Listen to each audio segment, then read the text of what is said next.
मात्र आपके 1 रुपए से दुकानदार लाखों रुपए कमाते हैं। पर कैसे? दोस्तों, आपने जब भी दुकान जाकर सामान लिया है, फिर चाहे आपने एक सामान लिया हो, दो सामान लिया हो या फिर 10 सामान लिया हो, हर बार उन सामानों के प्राइस का आखिरी नंबर 0 या 5 ही था ना? पर हर बार सामानों के प्राइस का आखिरी नंबर 0 या 5 होना आपको थोड़ा अजीब नहीं लगता है? मैं ऐसा इसलिए बोल रहा हूँ क्योंकि हर सामान के एमआरपी का आखिरी नंबर 0 या 5 नहीं होता है।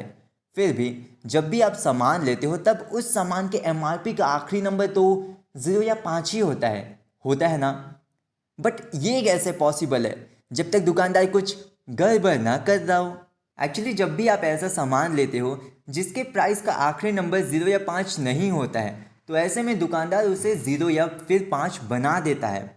एग्जाम्पल के लिए मान लो आपने कुछ सामान खरीदा है जिसका प्राइस 601 रुपये हो रहा है, तो ऐसे में दुकानदार आपको 601 रुपये नहीं बताएगा बल्कि वो आपको 605 रुपये बताएगा। और शायद इतना आपको समझाने के लिए काफ़ी होना चाहिए कि कैसे हर बार आपके सामान के प्राइस का आखिरी नंबर 0 या 5 ही होता है। पर यहाँ सवाल आता है कि आखिर दुकानदार ऐसा करते क्यों हैं?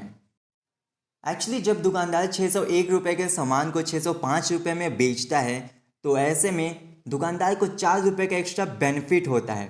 और जब एक इंसान से दुकानदार को 4 रुपये का एक्स्ट्रा बेनिफिट होता है, तो आप ज़रा सोचो, अगर दुकान में 20 कस्टमर भी आते हैं तो उन 20 में से लगभग 10 कस्टमर ऐसे होंगे जिनके सामान के प्राइस का आखिरी नंबर 0 या 5 नहीं होगा। तो ऐसे में दुकानदार को उनसे भी कुछ एक्स्ट्रा बेनिफिट होगा।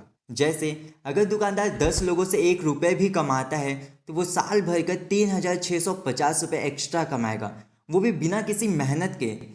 इसी तरह 2 रुपये से साल भर में वो 7,300 रुपये एक्स्ट्रा कमाएगा, 3 रुपये से 10,950 रुपये और 4 रुपये से साल भर में वो 14,600 रुपये एक्स्ट्रा कमाएगा। पर हो सकता है आप मेरी इस बात से एग्री नहीं कर रहे हो, जो बहुत नॉर्मल है, क्योंकि हर इंसान के पास उसके खुद के ओपिनियन होते हैं और ज़्यादातर लोगों का ओपिनियन होता है कि दुकानदार ऐसा सिर्फ कन्वीनियंस के लिए करते हैं ताकि कस्टमर आसानी से सामान खरीद सके। क्योंकि आज के समय में 1-2 रुपए के सिक्के ना कस्टमर के पास होते हैं और ना ही दुकानदार के पास, इसलिए दुकानदार सामानों के प्राइस को राउंड ऑफ कर देते हैं। अगर आप ऐसा मानते हो तो आप बहुत भोले हो यार, क्योंकि अगर दुकानदार कन्वीनियंस के लिए प्राइस को राउंड ऑफ करते तो वो प्राइस को कम भी कर सकते हैं, पर वो ऐसा नहीं करते हैं। और दुकानदार तो चाहते ही हैं, आप सोचो कि दुकानदार ऐसा सिर्फ कस्टमर की सुविधा के लिए कर रहा है ताकि आप कुछ सवाल मत पूछो और दुकानदार चुपचाप फ़ायदा कमाता रहे। हो सकता है आपके लिए 1-2 रुपए के सिक्के कुछ ना हो, पर दुकानदार जानता है कि 1-2 रुपए के सिक्के से वो कितना फ़ायदा कमा सकता है, और फ़ायदा हो इसलिए तो दुकानदार जानबूझकर प्राइस में आखिरी के नंबर को हमेशा 0 या फिर 5 बताते हैं। और ऐसा बहुत बार हो चुका है जब दुकानदार ने एग्जैक्ट प्राइस बताया है और कस्टमर ने भी 1-2 रुपए के सिक्के दिए हैं और मजबूरी में दुकानदार को भी वो 1-2 रुपए के सिक्के लेने पड़े हैं, जिससे दुकानदार को कोई फ़ायदा नहीं हुआ है। इसलिए ऐसे भी केसेस हैं जहां दुकानदार ने 1-2 रुपए के सिक्कों को लेने से साफ साफ इनकार किया है। इसलिए फिर दुकानदारों ने एग्जैक्ट प्राइस बताना छोड़कर राउंड ऑफ प्राइस बताना शुरू किया ताकि कस्टमर भी आसानी से पेमेंट कर दे और बचा हुआ 1 से 4 रुपये भी बड़े आराम से प्रॉफिट में जुड़ता रहे। और इसी चीज़ को फॉलो करते हुए आजकल लगभग हर सामान के प्राइस का आखिरी नंबर 0 या फिर 5 ही होता है। पर एक्सेप्शंस हर चीज़ में रहते हैं, तो फिर इसमें कैसे एक्सेप्शन नहीं रहेगा? इसमें भी एक्सेप्शंस हैं। वो है मॉल और ऑनलाइन शॉपिंग। जब आप मॉल से या फिर ऑनलाइन शॉपिंग करते हो तो वहाँ पर प्रोडक्ट के प्राइस का लास्ट नंबर 0 या 5 बस नहीं होता है, बल्कि 0 से लेकर 9 तक के नंबर में से आखिरी में कोई सा भी नंबर होता है और आपको उतना ही प्राइस देना भी रहता है, पर सिर्फ तब जब आप ऑनलाइन या फिर कार्ड के थ्रू पेमेंट करते हो। क्योंकि अगर आप कैश के थ्रू पेमेंट करते हो तो आपको राउंड ऑफ करके पेमेंट करना पड़ता है।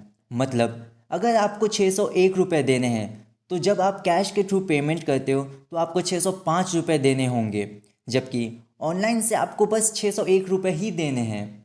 पर 601 रुपये के प्लेस में 605 रुपये देना कोई प्रॉब्लम नहीं है। प्रॉब्लम ये है कि जो बचा हुआ 4 रुपये हैं वो आपको वापस नहीं मिलते हैं। कैश पेमेंट और ऑनलाइन पेमेंट के इस भेदभाव का रीज़न है 1 से 2 रुपये के सिक्के का नहीं होना, जिस वजह से आपको अपने 1-2 रुपये छोड़ने पड़ते हैं। पर मॉल वाले वो कभी 1-2 रुपये नहीं छोड़ते। मॉल वाले वो कस्टमर से 1-2 रुपये ज़्यादा ज़रूर लेंगे पर खुद 1-2 रुपये कस्टमर को छूट नहीं देंगे। और ऐसा ही ऑनलाइन शॉपिंग में भी होता है। तो जब दुकानदार मात्र 10 लोगों से साल भर में हज़ारों रुपए कमाता है, तो मॉल में तो डेली लगभग 100-200 लोग आते होंगे, जिसमें से अगर आधे लोग भी कैश पेमेंट करते हैं तो ज़रा सोचो मॉल वालों को कितना फ़ायदा होता होगा, शायद लाखों का। तो इस तरह से आपके मात्र 1-2 रुपये से दुकानदार और मॉल वाले बहुत ज़्यादा प्रॉफिट कमाते हैं। और आप सोचते हो 1-2 रुपये ही तो हैं, पर अगर आप ऑनलाइन पेमेंट करते हो तो आपको बहुत सी जगहों पर एक्स्ट्रा पेमेंट करने की ज़रूरत नहीं पड़ती है और आप अपने 1-2 रुपये बचा सकते हो, या यूँ कहूँ आप लाखों बचा सकते हो। एंड वन मोर थिंग, इस वीडियो को एब्सोल्यूट ट्रूथ की तरह मत लीजिए, क्योंकि इस वीडियो में मैंने जस्ट एक पर्सपेक्टिव बताया है। I am not sure actually में कितनी बातें सच हैं और कितनी बातें झूठ है। बस मैंने एक पर्सपेक्टिव दिखाने की कोशिश की है।